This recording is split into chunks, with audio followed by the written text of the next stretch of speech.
La historia de Enrique Iglesias no comenzó con una mansión frente al mar, ni con un escenario iluminado, ni siquiera con el peso de un apellido famoso, sino con una decisión silenciosa y arriesgada que muy pocos en su lugar habrían tomado.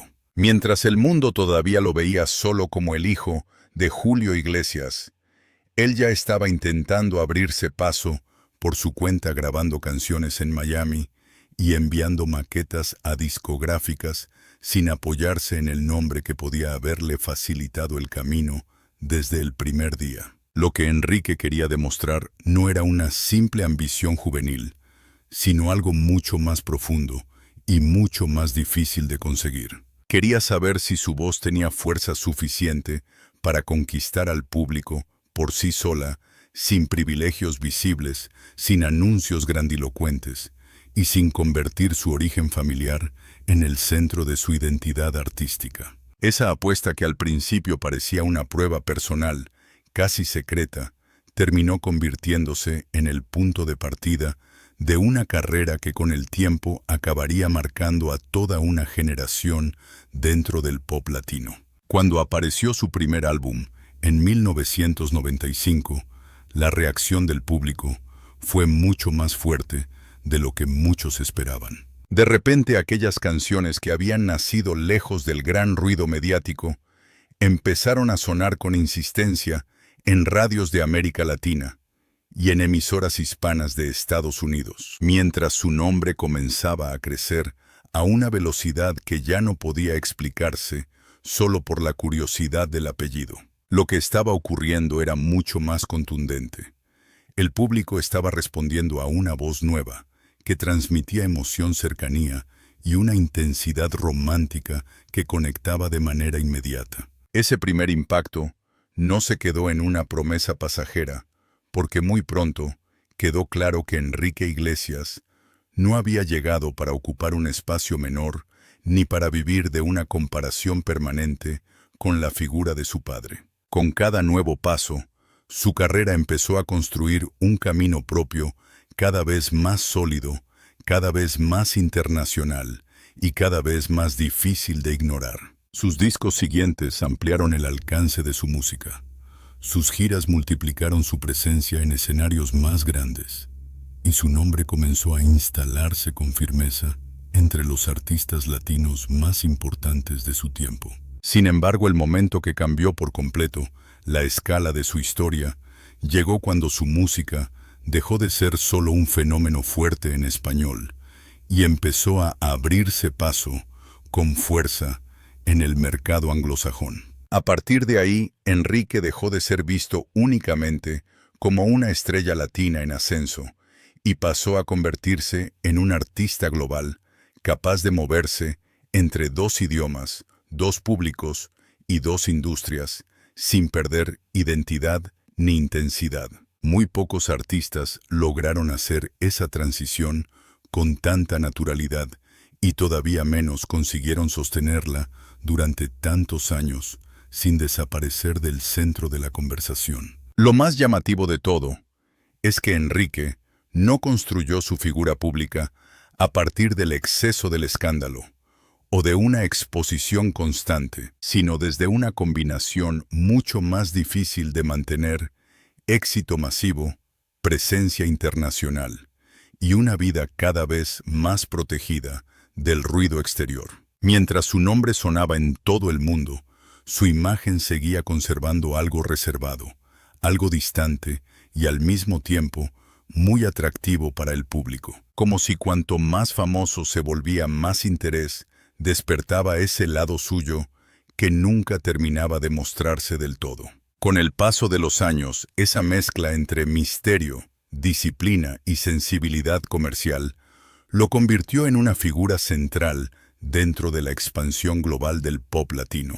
No solo logró encadenar éxitos, sino que también ayudó a ensanchar el terreno para que la música latina llegara a públicos mucho más amplios y se instalara con naturalidad en un escenario internacional que antes parecía mucho más cerrado.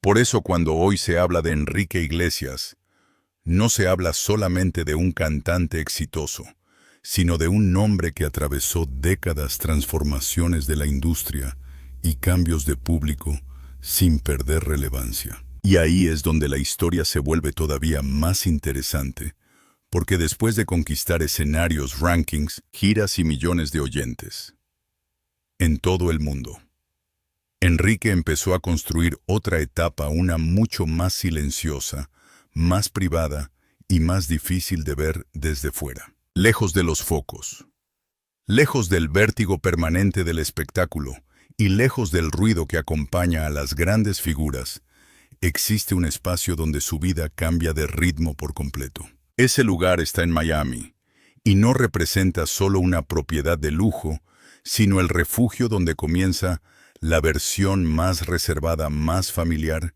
y más desconocida de Enrique Iglesias. Si hay un lugar donde se entiende de verdad cómo vive Enrique Iglesias, lejos del escenario, ese lugar está en Miami, en una de las zonas más privadas y exclusivas de la ciudad, donde el silencio, la seguridad y la distancia, frente al ruido exterior, parecen formar parte del diseño mismo del paisaje. Allí no se encuentra simplemente una casa lujosa, sino un refugio construido para mantener fuera de la vista pública una vida familiar que durante años ha permanecido protegida con extremo cuidado. Precisamente porque Enrique siempre ha dado la impresión de que cuanto más crecía su fama, más valor daba a todo lo que no quería exhibir. Lo más interesante de esta propiedad es que no transmite la sensación de una mansión creada para impresionar al visitante con exceso o extravagancia, sino la de un espacio pensado para vivir con calma, comodidad y privacidad real. La residencia fue levantada para adaptarse a la vida diaria de la familia, y esa idea se percibe tanto en la amplitud del terreno como en la forma en que la casa se relaciona con el exterior, con grandes aperturas, terrazas generosas y una integración muy marcada con el paisaje tropical que la rodea. No parece un lugar diseñado para el espectáculo, sino para la estabilidad. Y esa diferencia dice mucho sobre la etapa personal que Enrique ha elegido consolidar en los últimos años. Desde fuera, la casa proyecta una elegancia contenida muy propia del sur de Florida, con una combinación de tonos claros, piedra natural, grandes ventanales y una estructura de 2 niveles que transmite amplitud sin necesidad de caer en exageraciones visuales. Todo alrededor está protegido por vegetación abundante, palmeras altas y barreras naturales que refuerzan la sensación de aislamiento, como si cada elemento hubiera sido elegido no solo por estética, sino también por una necesidad muy concreta de blindar la intimidad familiar. En una ciudad donde la exposición forma parte del paisaje cotidiano, esa búsqueda de resguardo termina siendo una declaración bastante clara. Cuando la vista se desplaza hacia la parte posterior de la propiedad, el ambiente cambia de escala y se vuelve todavía más revelador. Allí aparece un gran jardín perfectamente cuidado que conduce hacia una piscina amplia de estilo resort, rodeada por zonas de descanso, áreas para tomar el sol y rincones pensados para pasar largas horas en familia sin necesidad de salir de casa. La presencia del agua, la apertura del horizonte y la conexión directa con la bahía convierten ese espacio exterior en una de las piezas más valiosas de toda la propiedad, no solo por lujo, sino por calidad de vida. No es difícil imaginar que buena parte del día a día familiar transcurra precisamente ahí, lejos de cámaras, lejos de multitudes y lejos del ritmo que durante décadas marcó la carrera pública de Enrique. Otro detalle que vuelve especialmente singular esta residencia es la presencia de instalaciones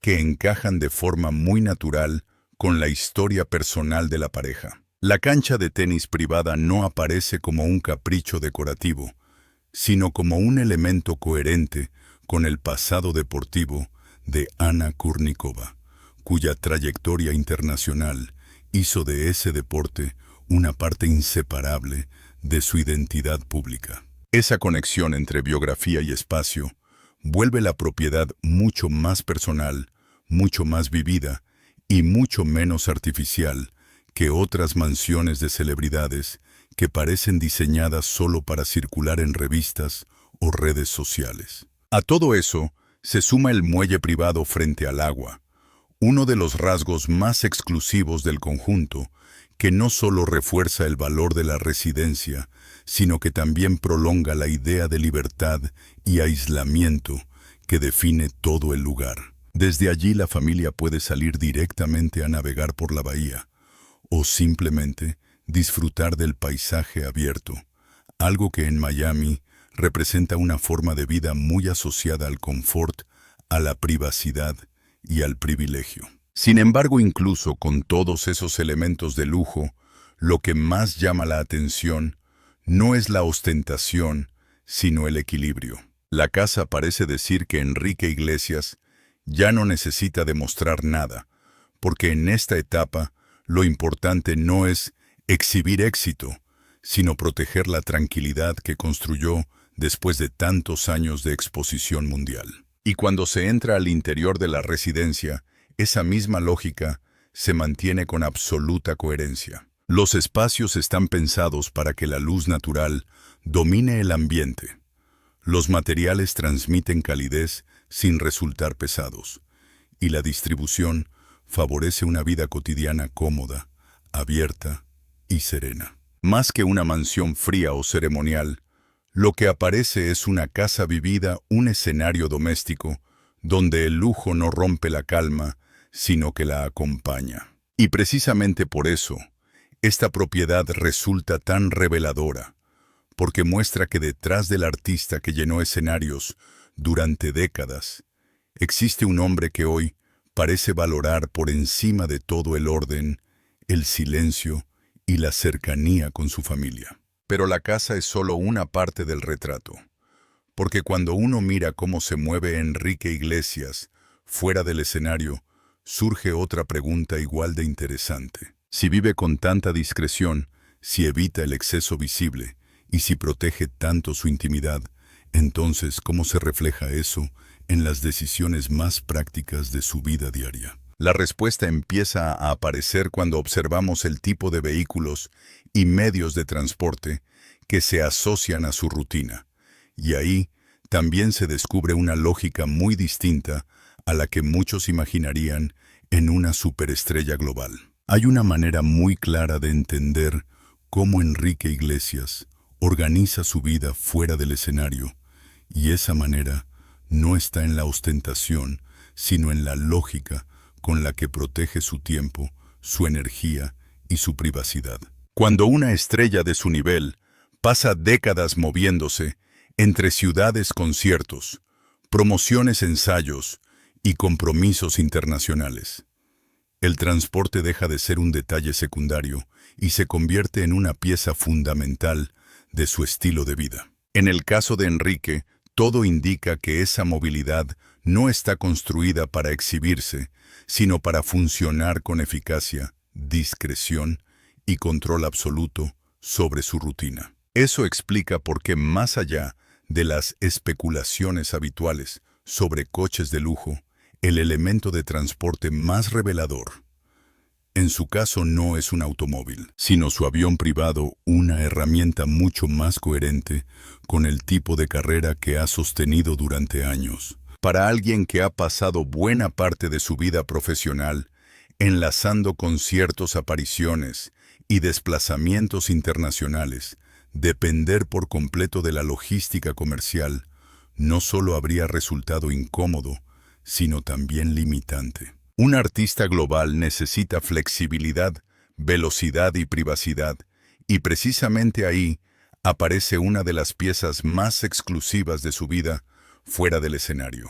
El nombre que más se asocia públicamente a sus desplazamientos es el Gulfstream 4, con matrícula N595 Dibud, un jet ejecutivo de largo alcance vinculado a Enrique Iglesias desde hace años y pensado para cubrir trayectos exigentes con un nivel de comodidad muy superior al de los vuelos convencionales. No se trata solo de lujo en el sentido superficial de la palabra, sino de una herramienta diseñada para reducir desgaste, proteger la intimidad y permitir que una agenda internacional siga funcionando sin que cada traslado se convierta en una exposición innecesaria. En una carrera construida durante décadas a escala mundial, esa diferencia pesa mucho más de lo que parece desde fuera. Lo interesante es que este tipo de elección encaja perfectamente con la personalidad pública que Enrique ha mostrado siempre.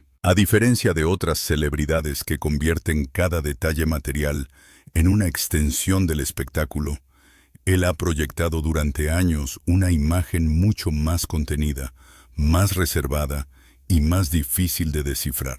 Incluso cuando se mueve con recursos propios de una gran estrella internacional, la impresión no es la de alguien que quiera llamar la atención con excesos visibles, sino la de alguien que busca desplazarse con eficiencia mientras mantiene a salvo lo único que parece valorar cada vez más, con el paso del tiempo, su espacio privado. Ese contraste resulta especialmente revelador porque demuestra que la verdadera dimensión del éxito de Enrique Iglesias no está tanto en el objeto que utiliza, sino en lo que ese objeto representa. Tener la posibilidad de cruzar países y continentes con esa libertad no habla solo de riqueza, sino de una carrera que alcanzó una escala inmensa y que durante años generó el volumen suficiente de ingresos, contratos y actividad internacional como para justificar una estructura de movilidad de ese nivel.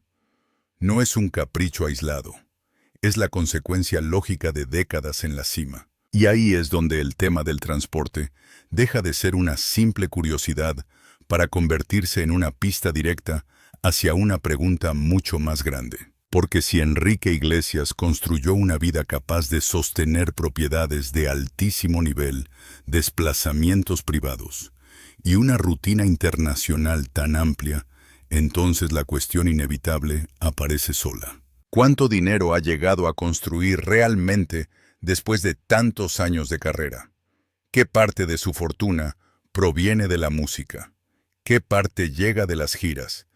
¿Y qué decisiones estratégicas terminaron multiplicando todavía más su valor con el paso del tiempo? La respuesta no está en una sola cifra aislada, sino en una maquinaria económica enorme que se fue consolidando durante años, canción tras canción, gira tras gira y acuerdo tras acuerdo. Y lo más impactante es que cuando se mira con calma, se entiende que Enrique Iglesias no solo ganó dinero como cantante, sino que levantó una estructura financiera que siguió creciendo, incluso cuando ya no necesitaba demostrar nada en el escenario.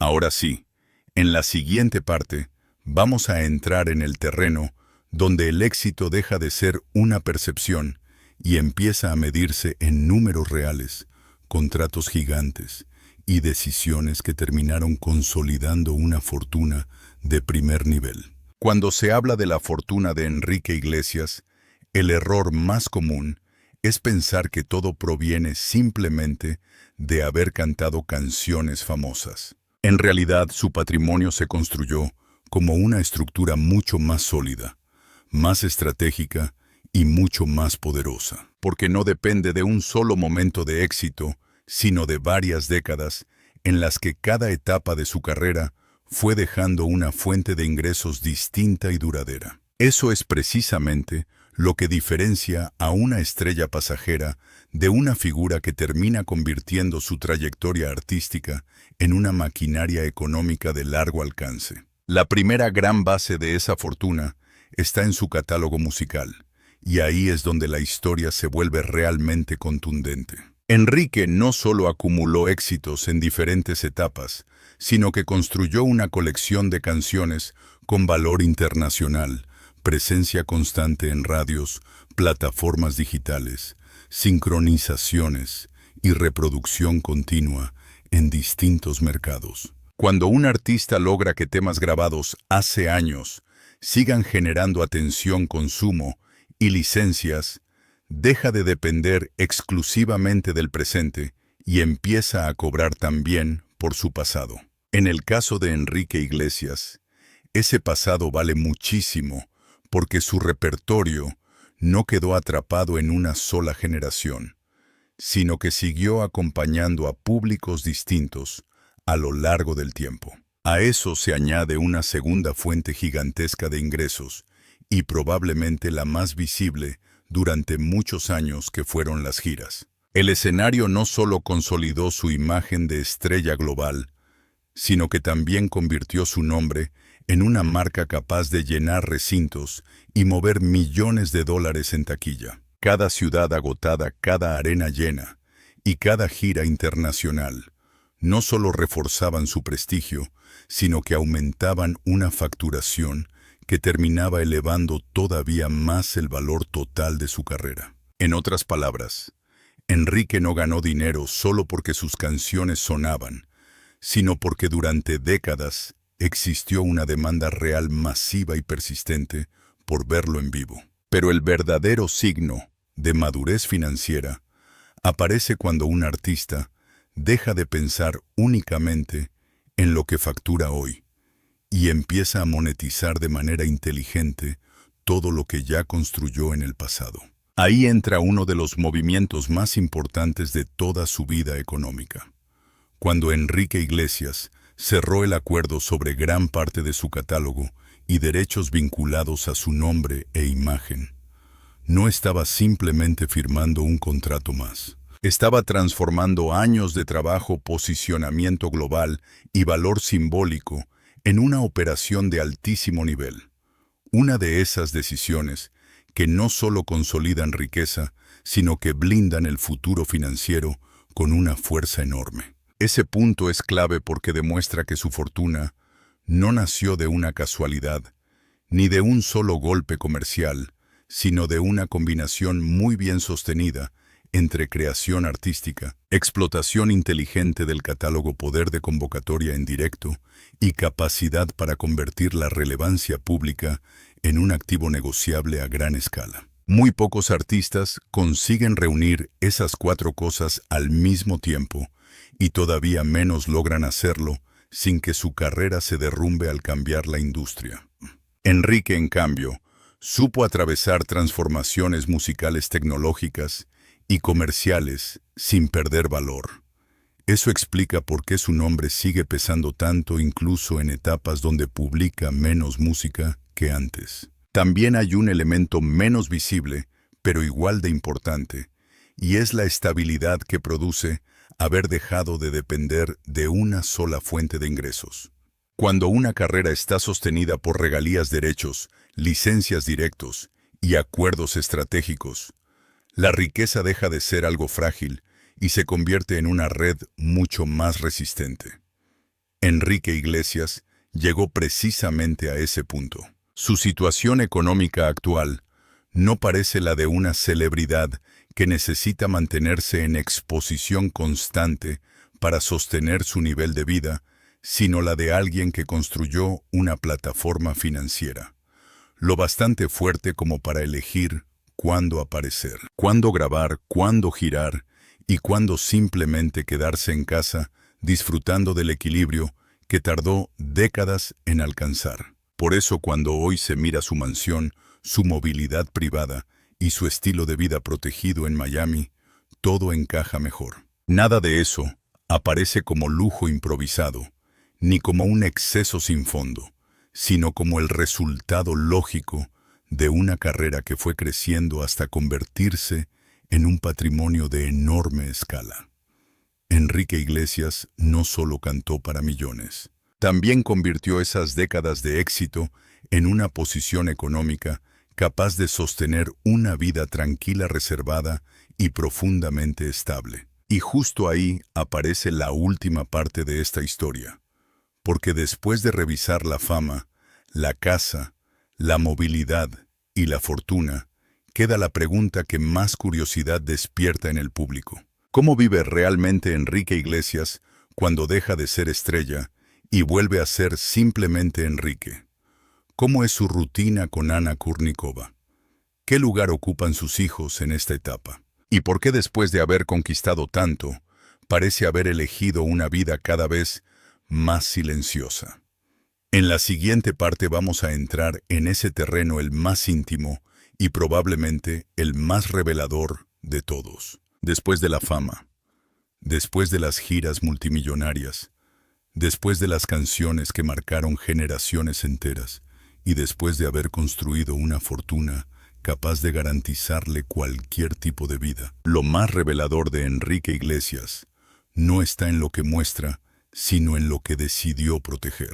Porque cuando se observa con calma la etapa actual de su historia, se entiende que el verdadero centro de su vida ya no está en el escenario ni en la presión de seguir demostrando éxito, sino en la familia que ha levantado lejos del ruido público y en la tranquilidad que consiguió construir en Miami junto a Ana Kurníkova y sus hijos. La relación entre Enrique y Ana comenzó en 2000, uno durante el rodaje del videoclip de Escape, y desde entonces se ha mantenido como una de las historias más estables y discretas dentro del mundo del espectáculo. En un entorno donde tantas parejas se desgastan bajo la exposición constante, ellos eligieron otro camino, uno mucho más reservado, mucho más silencioso y también mucho más difícil de invadir desde fuera. Esa decisión no solo definió la manera en que protegieron su vínculo, sino también la forma en que fueron construyendo una familia prácticamente al margen del espectáculo, incluso cuando ambos eran figuras mundialmente reconocidas. Con el paso de los años, llegaron sus hijos. Primero los gemelos, Lucy y Nicholas, en 2017, después Mary en 2020 y más recientemente, su cuarto hijo nacido el 17 de diciembre de 2025. Ese dato cambia por completo la imagen congelada que mucha gente todavía tenía de ellos, porque confirma que Enrique no solo sigue viviendo una etapa profundamente familiar, sino que además su hogar ha seguido creciendo mientras su exposición pública se ha vuelto todavía más selectiva. Incluso las escasas imágenes compartidas por la pareja dejan ver una misma idea de fondo. No están interesados en convertir a sus hijos en parte del espectáculo, sino en resguardar una vida doméstica lo más normal posible dentro de una realidad extraordinaria. Y ahí aparece quizá el aspecto más humano y más potente de toda esta historia. Enrique Iglesias, que durante décadas fue visto como una de las figuras más deseadas, exitosas y reconocibles del pop latino, parece haber encontrado en la paternidad un lugar de equilibrio mucho más profundo que cualquier récord comercial. Las declaraciones y perfiles recientes sobre su entorno insisten en la misma idea. Su prioridad está en casa, en la crianza, en el tiempo con sus hijos, y en una rutina muy alejada del personaje público que millones de personas siguen asociando con grandes escenarios y baladas inolvidables. Esa elección vuelve mucho más clara la lógica de todo lo que hemos visto antes, desde la casa en Miami hasta la forma en que administra sus movimientos y su presencia pública. Por eso, cuando hoy se mira la vida de Enrique Iglesias en conjunto, la imagen final resulta mucho más interesante que el simple retrato de una celebridad rica y famosa. Lo que aparece es la historia de un artista que primero peleó por ser escuchado, sin esconderse detrás de su apellido. Después conquistó el mercado latino y el internacional. Más tarde convirtió ese éxito en una estructura económica gigantesca y finalmente eligió invertir el resultado de todo aquello en una vida mucho más silenciosa, más íntima y más protegida. No parece la historia de alguien atrapado por la fama, sino la de alguien que logró usarla para construir exactamente el tipo de vida que quería vivir cuando se apagaban las luces. Y tal vez ahí está la verdadera clave de Enrique Iglesias en 2026. No en la mansión, no en el jet, no en los contratos gigantes, ni siquiera en los récords que todavía sostienen su nombre, sino en el hecho de que después de haberlo conseguido, casi todo, parece haber elegido algo que para muchas estrellas resulta mucho más difícil de alcanzar que el éxito mismo, una vida en paz. Una vida donde la música sigue existiendo, donde el legado ya está asegurado, pero donde el centro emocional ya no lo ocupa el aplauso, sino la familia que lo espera cada vez que regresa a casa.